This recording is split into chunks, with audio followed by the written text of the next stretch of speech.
നമസ്കാരം. നവരാത്രി അവസാന ദിവസങ്ങളിലേക്ക് കടന്നിരിക്കുകയാണ്. ഏറ്റവും സുപ്രധാനമായ ദിവസങ്ങളിൽ ഒന്നായി ഇനി വരുന്ന ദിവസങ്ങളെ തന്നെ കണക്കാക്കാം. ജീവിതത്തിൽ വിജയങ്ങൾ എവിടെയും ദേവിയുടെ അനുഗ്രഹത്താൽ ഭാഗ്യം വന്നു ചേരുവാൻ സാധിക്കുന്നതായ സുപ്രധാന ദിവസങ്ങൾ. ഇതിൽ വിജയദശമിക്ക് ഈ വർഷം ചില സംശയങ്ങൾ ഉണ്ടാകുന്നതാണ്. കാരണം ഈ വർഷത്തെ നവരാത്രി ദിവസങ്ങൾ സാധാരണ 9 ദിവസങ്ങളാകുന്നു. എന്നാൽ ഈ വർഷം 10 ദിവസങ്ങളാണ് വരുന്നത്. ഇതിനാൽ എത്ര ദിവസം പൂജ വയ്ക്കണം എന്നും പുസ്തകം എപ്പോഴെടുക്കണം എന്നും വിശദമായി തന്നെ ഈ വീഡിയോയിലൂടെ മനസ്സിലാക്കാം. ആദ്യം പരാമർശിക്കാനായി പോകുന്നത് തിഥിയെക്കുറിച്ചാകുന്നു. ഈ ദിവസങ്ങളിൽ നടത്തുന്ന വിശേഷാൽ പൂജയുടെ ഭാഗമാകുവാൻ ആഗ്രഹിക്കുന്നവരാണ് എങ്കിൽ പേരും ജന്മനക്ഷത്രവും കമന്റ് ബോക്സിൽ രേഖപ്പെടുത്തുക. തിഥിയെക്കുറിച്ചാണ് ഇനി പരാമർശിക്കുന്നത്. ഒക്ടോബർ 3 ശുക്ലപക്ഷ പ്രഥമ തിഥി വരുന്നതാകുന്നു.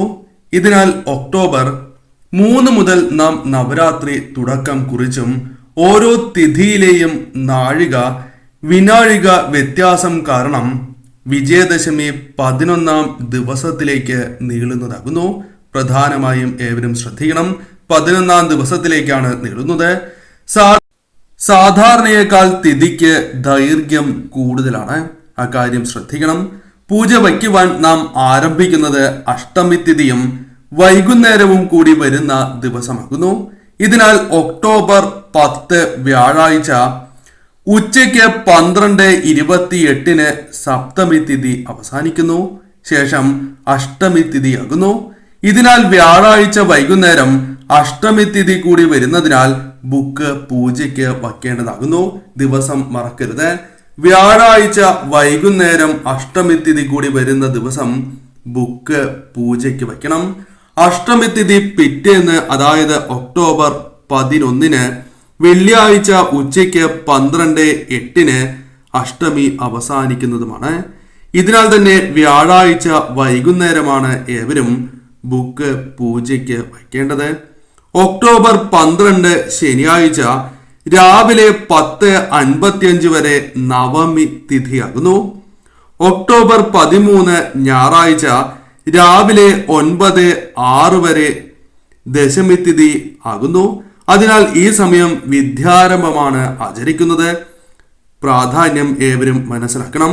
ഒക്ടോബർ 13 ഞായറാഴ്ച രാവിലെ 9:06 വരെ ദശമി തിഥി ആകുന്നതിനാൽ വിദ്യാരംഭത്തിന് ഏറ്റവും ശുഭകരമായ സമയമാകുന്നു. അതിനാൽ ഒക്ടോബർ 13 ഞായറാഴ്ച ബുക്ക് പൂജയിൽ നിന്നും എടുക്കാവുന്നതുമാണ്. എന്തെല്ലാം കാര്യങ്ങളാണ് ബുക്ക് പൂജയ്ക്ക് വയ്ക്കുന്നതുമായി ബന്ധപ്പെട്ടും വിദ്യാർത്ഥികൾ ശ്രദ്ധിക്കേണ്ടതായിട്ടുള്ളത് എന്നുകൂടി മനസ്സിലാക്കാം. കുട്ടികൾ അവരുടെ പഠന പുസ്തകങ്ങൾ തീർച്ചയായും വയ്ക്കേണ്ടതായിട്ടുണ്ട്. ഏവരും വയ്ക്കുന്നതുമാണ്. എന്നാൽ നിത്യവും നിങ്ങൾ ഉപയോഗിക്കുന്നതായ പുസ്തകങ്ങളുണ്ട് എങ്കിൽ അതും പൂജയ്ക്ക് വയ്ക്കാവുന്നതുമാണ്. ഗ്രന്ഥങ്ങൾ വീടുകളിലുണ്ട് എങ്കിൽ തീർച്ചയായും നിങ്ങൾ വയ്ക്കേണ്ടത് അനിവാര്യമാകുന്നു.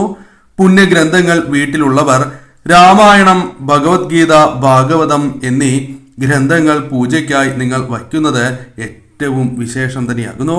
സർവ ഈശ്വരപ്രദമാണ്. അഥവാ വീടിന്റെ ചൈതന്യം ഇരട്ടിക്കുന്നതിന് അത് സഹായകരമാണ് എന്ന കാര്യം പ്രത്യേകം ഓർക്കുക. ശ്രദ്ധിക്കേണ്ടതായ കാര്യം, വൃത്തിയുള്ള ഒരു തുണിയിൽ പുസ്തകങ്ങൾ വൃത്തിയായി വച്ച് പൊതിഞ്ഞതിന് ശേഷമാണ് പുസ്തകം പൂജയ്ക്ക് വയ്ക്കേണ്ടത്. ആ കാര്യത്തിന് പ്രാധാന്യം നൽകണം. ഒരു പലകയുടെ മുകളിലായി തന്നെ വയ്ക്കുവാൻ പ്രത്യേകം ശ്രദ്ധിക്കുക. വീട്ടിൽ വയ്ക്കുന്നവരുടെ കാര്യമാണ് പരാമർശിക്കുന്നത്. നിത്യവും നിങ്ങൾ വിളക്ക് തെളിയിക്കണം. മഞ്ഞ പുഷ്പം നിത്യവും നിങ്ങൾ സമർപ്പിക്കണം. വെളുത്ത പുഷ്പമാണ് എങ്കിലും സമർപ്പിക്കാം. ഈ പുഷ്പങ്ങൾക്ക് വളരെയധികം പ്രാധാന്യമുണ്ട്. അതിനാൽ കൂടിയാണ് ഇപ്രകാരം പരാമർശിക്കുന്നത്. അതായത് നിങ്ങൾക്ക് ഗ്രന്ഥങ്ങൾ മാത്രമാണ് പൂജയ്ക്ക് വയ്ക്കുവാനുള്ളത് എങ്കിൽ, ക്ഷേത്രത്തിൽ വയ്ക്കുവാൻ സാധിക്കുന്നില്ല എങ്കിൽ ഇപ്രകാരം വീടുകളിൽ തന്നെ വയ്ക്കാം. ആ കാര്യത്തിനും പ്രാധാന്യം നൽകുക. എന്നാൽ ക്ഷേത്രത്തിൽ വയ്ക്കുവാൻ സാധിക്കുന്നു എങ്കിൽ അത് വിശേഷം തന്നെയാകുന്നു. എന്നാൽ ചെയ്യാൻ പാടില്ലാത്തതായ കാര്യമുണ്ട്. വിദ്യാർത്ഥികളും രക്ഷിതാക്കളും മറ്റ് വ്യക്തികളും ഈ കാര്യങ്ങൾ പ്രത്യേകം ശ്രദ്ധിക്കുക. കേടായ പുസ്തകങ്ങളാണ് എങ്കിൽ അത് വയ്ക്കരുത് എന്ന കാര്യം പ്രത്യേകം ഓർക്കുക. ചില പുസ്തകങ്ങൾ അഥവാ ചില കാര്യങ്ങൾ ഉപയോഗശൂന്യമായതുണ്ടാകാം. അത്തരം വസ്തുക്കൾ നിങ്ങൾ വയ്ക്കരുത് എന്ന കാര്യം പ്രത്യേകം ഓർക്കുക. ചില പുസ്തകങ്ങൾ വളരെയധികം കീറിയതാകാം, പേജുകൾ വളരെയധികം കീറിയതാകാം. ഇത്തരം പുസ്തകങ്ങൾ വയ്ക്കാതിരിക്കുന്നതാണ് ശുഭം. അത് അത്ര ശുഭകരമായി ഭവിക്കില്ല ഭാവിയിലേക്ക് എന്ന കാര്യം പ്രത്യേകം ഓർക്കുക. വീടുകളിൽ വയ്ക്കുന്നവരാണ് എങ്കിൽ ഒരിക്കലും താഴെ വയ്ക്കരുത് എന്ന കാര്യം പ്രത്യേകം ഓർക്കണം. ദേവി സരസ്വതി തന്നെയാണ് നിങ്ങൾക്ക് അനുഗ്രഹം ചൊരിയുക.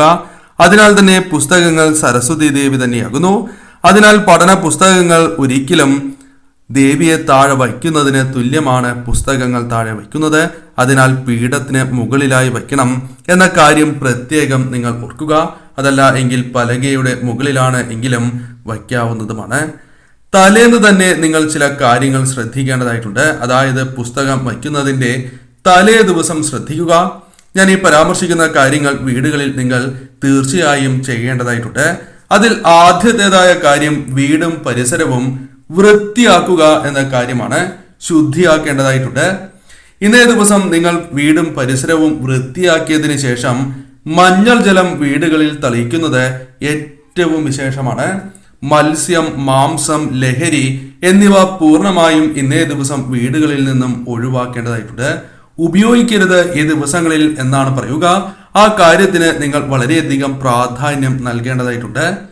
അമിതമായി തന്നെ ദേഷ്യം വരിക, വീടുകളിൽ കലഹങ്ങൾ ഉണ്ടാവുക തുടങ്ങിയ കാര്യങ്ങൾ സംഭവിക്കാതിരിക്കുവാൻ പ്രത്യേകം നിങ്ങൾ ശ്രദ്ധിക്കുക. നിങ്ങൾക്ക് അരോചകമായ സാഹചര്യമാണ് എങ്കിൽ അവിടെ നിന്നും മാറിപ്പോവുക. കലഹങ്ങൾ ഈ സമയം നിങ്ങൾക്ക് പാടുള്ളതല്ല. അത് നിങ്ങളിൽ നെഗറ്റീവ് ഊർജം വർദ്ധിക്കുന്നതിനും സരസ്വതി ദേവിയുടെ അനുഗ്രഹം, ദുർഗാദേവിയുടെ കടാക്ഷം നിങ്ങളിൽ കുറയുന്നതിനും കാരണമായി തീരാം. ക്ഷേത്ര ദർശനം നിർബന്ധം തന്നെയാകുന്നു. ക്ഷേത്ര ദർശനം നടത്തുമ്പോൾ ഒരു കാര്യം കൂടി ശ്രദ്ധിക്കുക. കുടുംബാംഗങ്ങൾ ഒരുമിച്ച് ദർശനം നടത്തുന്നത് ശുഭകരമാണ്. പകലും അതേപോലെ തന്നെ രാത്രിയിലും, അതായത് രാവിലെയും രാത്രിയിലും അഥവാ സന്ധ്യാസമയത്തും നിങ്ങൾ ദർശനം നടത്തുന്നത് ഏറ്റവും വിശേഷം തന്നെയാകുന്നു. സാധിക്കുന്നതായ അവസരങ്ങളിലെല്ലാം തന്നെ രണ്ടു നേരം നിങ്ങൾ വീടുകളിൽ വിളക്ക് തെളിയിക്കേണ്ടത് അനിവാര്യമാണ്.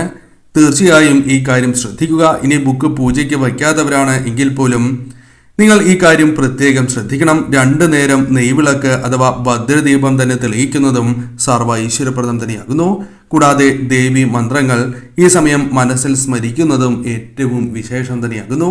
ഈ കാര്യങ്ങൾക്ക് വളരെയധികം പ്രാധാന്യം നിങ്ങൾ നൽകുക. തീർച്ചയായും ഇപ്രകാരം ചെയ്യുന്നതിലൂടെ ആ വീട്ടിലെ കുട്ടികൾ വളരെ വേഗം ഉയർച്ച നേടും എന്നാണ് പറയുക.